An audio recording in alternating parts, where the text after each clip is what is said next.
Last week we spent most of the week fixing LSU. Some of the things that we worked on, simplifying our defense, our communication, our tackling, our fundamentals.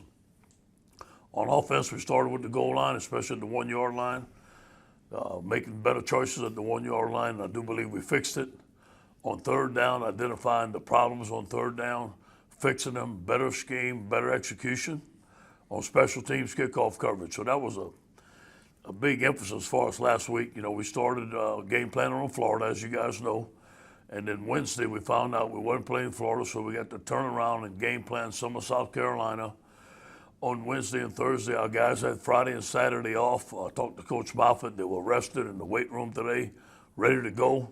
Now it's on to South Carolina. We look forward to being back in LSU Tiger Stadium, Death Valley, Saturday night. Hopefully 25,000 people are going to be there, loud and proud.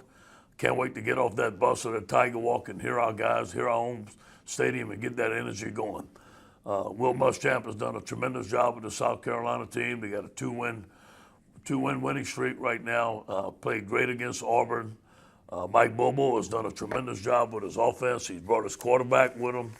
They're a pro-style offense with different formations. We'll see some 21. We'll see some I-back. We haven't seen yet this year much. He runs out of a pro set and also out of a spread set. The quarterback he brought back, Colin Hill, does a great job of operating his offense. Number 20, Kevin Harris, is an outstanding back. And number 13, Shi Smith, is one of the best players in the conference. He has 34 catches, 347 yards, and 3 touchdowns. Very fast, very elusive. On defense, he's a 4-3 guy. Will has always done a tremendous job with his defenses. His defenses up front are very active, a lot of stunts, play zone coverage, play man coverage, and zone blitz. It's going to be a tremendous challenge for us. We look forward to seeing our guys today on Tell the Truth Monday, getting back to playing LSU style of football. Any questions? Hey, Coach O, Garland Gillen, Fox 8 New Orleans. Last Wednesday on the conference call, you said that Miles was doubtful for the game on Saturday. If y'all would have played that game, would he have suited up? And can you update his condition? Is he going to practice early in the week? Yeah, he was not going to play last week. We expected him back early during the week. I just talked to Jack. He's questionable. It's taking a little bit more time for him to heal, and he's going to be questionable for the game. Hey, Matt Moscona from ESPN Baton Rouge. Two-part. Could you, to whatever degree you can, elaborate on what Miles' issue is? And then the other thing is, if you would, J.C. Horn, the defensive back from South Carolina, could you kind of give us a thumbnail on him? He had a really big week this past week, and what you expect with him and Terrace in that matchup? Yeah, first of all, he's got good genes. Joe Horn's his son, and very good, especially in press coverage. Gets his hands on you, will be tight, puts his hands around you, very tight coverage, has a nose for the football. We evaluated him. He's a great corner, and I know Joe's proud of him. Miles has a significant injury to his lower body, something that we do believe is going to heal. It's taking a little bit more time to heal, and we thought he'd be back today, but he's not, and I don't know if he's going to play this game.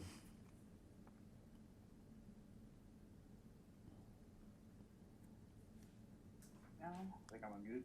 Coach, two quick questions.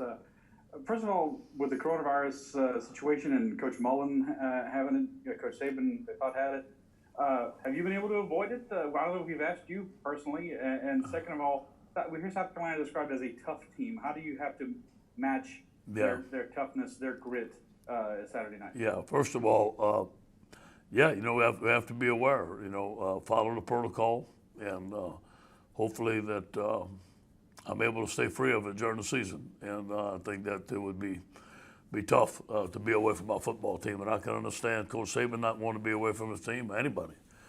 This is the time of year that we need to be with our football team. So, yes, South Carolina is a tough team. They have grit. We're going to have some tough practices.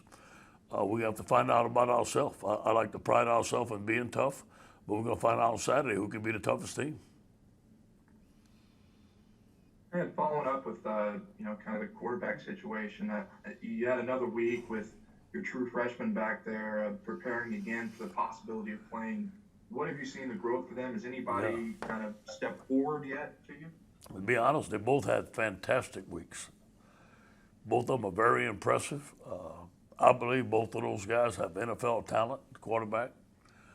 Now they haven't been in the live action. They're both freshmen, but we're going to practice both of those quarterbacks this week. We're going to tell them whoever has the best week is going to start. And I plan on giving both of them a chance during the game. Either one starts. I want to see what they can do, and the only way to do it is under live action. Yeah, to kind of build on that, I mean, I imagine you have to have kind of a conversation with some of these guys about what they're facing. I guess just kind of how have they handled that, those two true freshmen, and also, I mean, is it a situation where it's purely who's looking better, or is it you're looking for a certain thing out of that quarterback? I think it's a combination of both. We'll see what South Carolina gives us on defense and who best suits to play it. But they got to have a good week. We're not going to give it to anybody. They're going to have to perform. You know, last week both of them were ready to start in the swamp, and so they got prepared for that. They didn't know who was going to start, so it's going to be the same thing this week. Now we're playing at home, which should be easier for them. But obviously, being the first game for any one of them is going to be a little nervousness, but I think both of them can handle it. Hey, Coach. I know you mentioned also last week that Terrace and Eric were a little questionable as well. I mean, is there any update on those guys and if they're going to be available this week as well? Yeah, I think both of them will be available. I talked to Jack today. Both of them are going to practice today. They should be fine.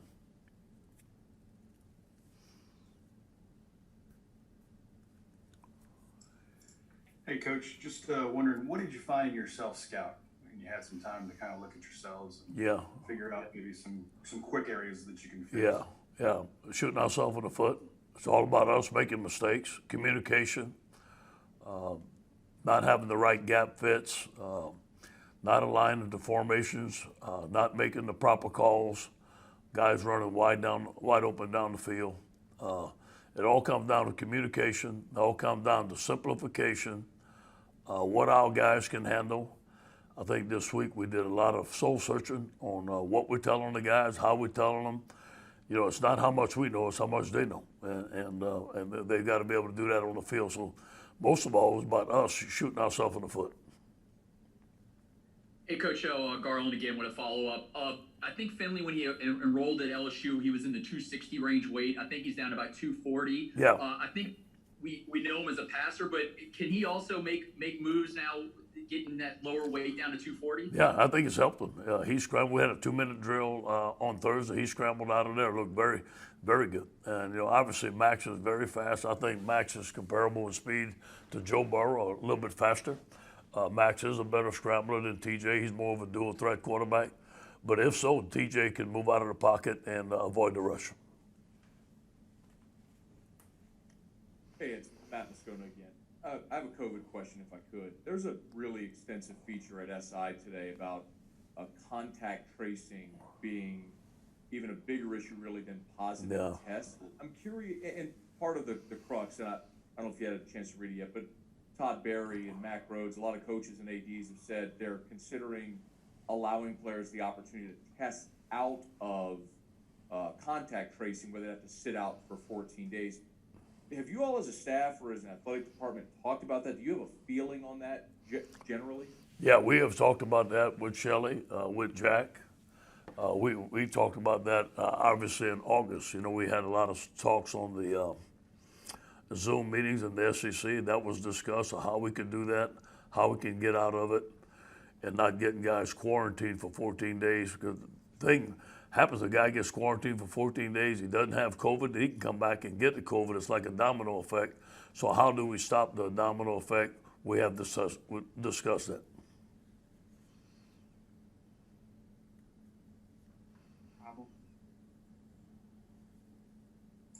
Sorry, taking notes.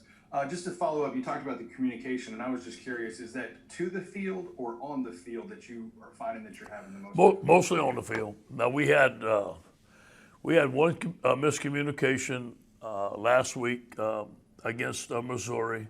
They had one personnel grouping in the game. We called one defense. They changed the personnel grouping. We changed the defense. And not everybody got the call. And they should have. And the call was sent in. So That was one from the sideline that we should have done a better job. The other ones were communication within the defensive scheme on the field. Hey, Coach O, Jared Joseph, Fox 44.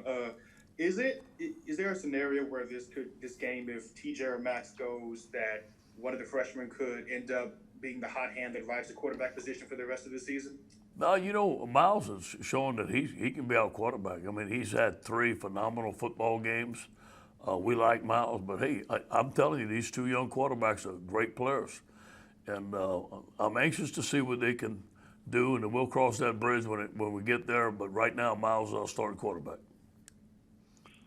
Hey, Ed, Wilson Alexander from the Advocate, kind of following up more on this quarterback situation a little bit.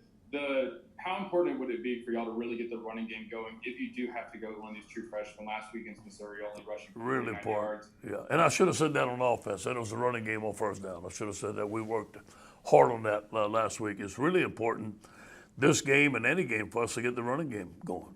That's going to set up the pass. We cannot be one-dimensional. We have to be able to block better up front.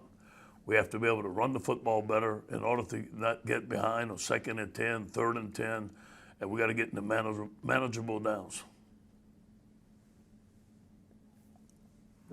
Still going along with the quarterback situation, kind of a 2-part question here. One, I mean, how, in your experience with true freshmen stepping in for the first time, how do you go through that conversation, sitting them down, preparing them for something like this, and at what point in the week do you let them know which one's going in? I mean, is that something that could lead all the way up to the game for them?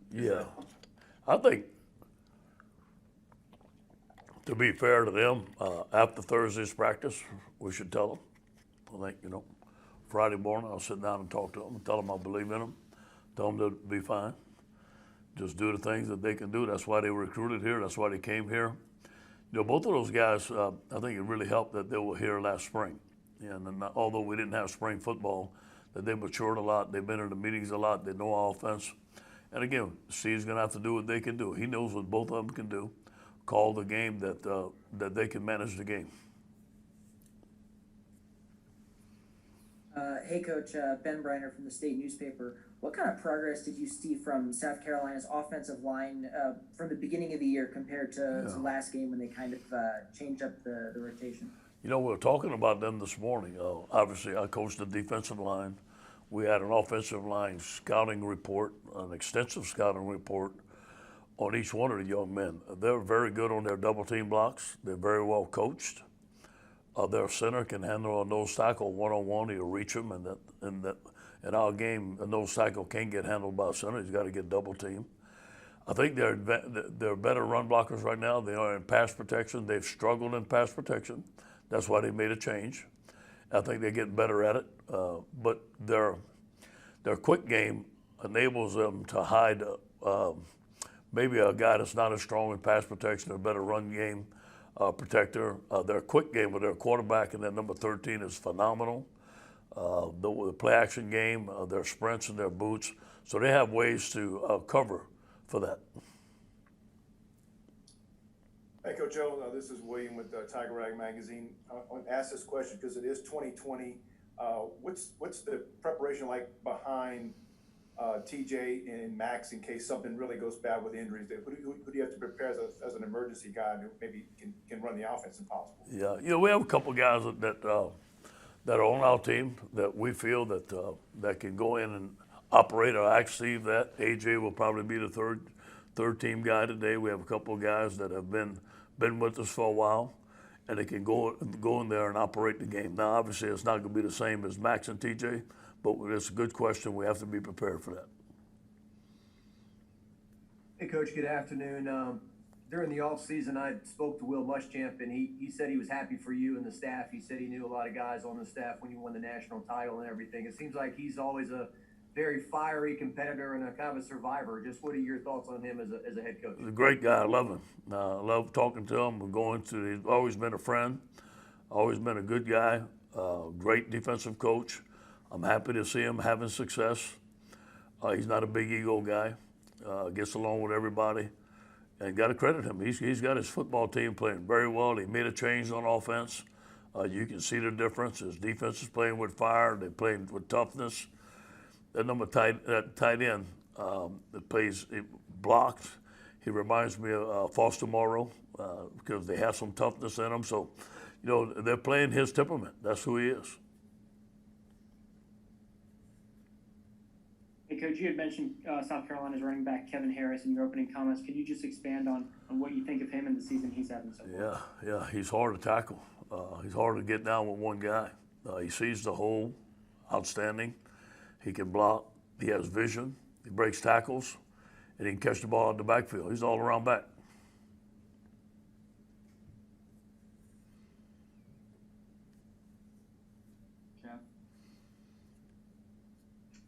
Hey, Coach, Jeff Duncan at The Athletic. How much time have you had, or have you had a chance to evaluate J.C. Horn, their star cornerback at South Carolina, and what are your impressions of him? Yeah, we talked about him yesterday. You know, we have a scouting report. We have advanced scouts that do the work, and they watch every game, and they give us a scouting report. He's a great press guy. He's very handsy, and in a competitive way, a good way to say it. Obviously, he has great genes. He's one of the top corners. He's playing very well.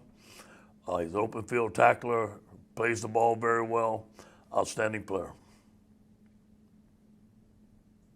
And I'm just curious what the message is this week. Are you trying to light a fire under their butt, or are you trying to get them to play controlled, capable of what they can do? No, I think we need to play with a lot of energy. I think we should be rested. I told the guys this last week, press the restart button. Let's go. Come to work. Coaches come to work positive. I started today with a positive mindset with our coaching staff, a positive mindset to win the football game. Let's coach every day. Let's do our best job coaching. I'm going to ask our players, I'm going to tell them, listen, I ask the coaches to give us our very best. Let's give our very best in practice, because when you go back and you don't play well, you got to look at your practices. And we've been up and down in practice. Last week we put 3 practices together, great practice. This week we got to put 4, and leading up to the game. I think it's not more or less being fired up on Saturday, it's about being fired up today and getting better today, because we got a lot of improving to do on LSU, not South Carolina, on LSU. Hey, Coach, going back to the J.C. Horn, Terrace Marshall matchup, what do you think Marshall's strengths could be to help him have an advantage against Horn on Saturday? Well, you know, Marshall has an advantage of almost most guys because of his athletic ability and his length. And, you know, I'm sure we're going to find ways that Terrence is going to move around. He will not only be against Horn. I mean, there'll be some situation where he's in the slot, some situation where he's on the other side of the field. That's all I'm going to say about that.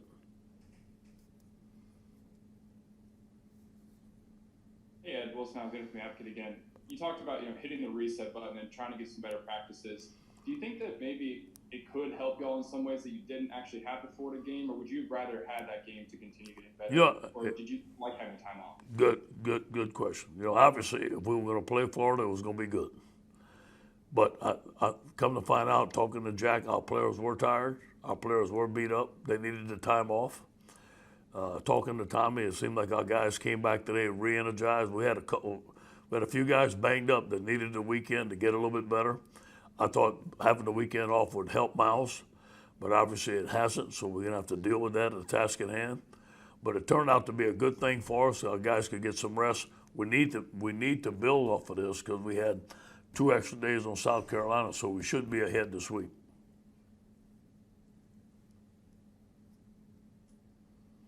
Coach, how did you shift gears, and what did you work on differently after the game was canceled last week? And one other question, with a 1-2 start, where do you feel your team leadership and chemistry is?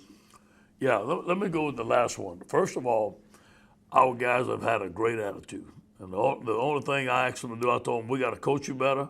You guys just stay together for me. And it's been pretty good. Having a 1-2 start and coming off a championship team, it looks like the guys will have a great mindset. They're eager to win, take it one game at a time. You know, we shifted gears last Tuesday night. I heard that the game may be canceled. So I told the coaches to get ready to work on first down South Carolina on Wednesday. I think we found out for sure on Wednesday morning or something like that. So that's when we shifted gears. But the whole week, Scooter, was about fixing LSU. We had a lot of things to fix. Wasn't so much game planning against Florida because of the things that we put on film weren't fixed. We're going to see them again, so we had to make sure those were fixed. Okay, we'll wrap up with Matt. Hey, I know your first year in Baton Rouge was 2015. Was the last time LSU and South Carolina played. That was kind of a wild game where it got moved to Baton Rouge that week and that game in Baton Rouge. Hey, you got cut out there, Matt. Can you tell me the last part of your question? Yeah, I'm sorry, Coach. Just the 2015 game was your first year in Baton Rouge. The game that was supposed to be in Columbia got moved to Baton Rouge. If you could just share your memories of that week. It was another. You're playing another odd game against South Carolina in Baton Rouge. Yeah. It was a home game for them. I think they were playing their fight song. We didn't get to play. We didn't get to play our stuff. It was kind of different. We were the away team. That's all I remember. A little different in Tiger Stadium.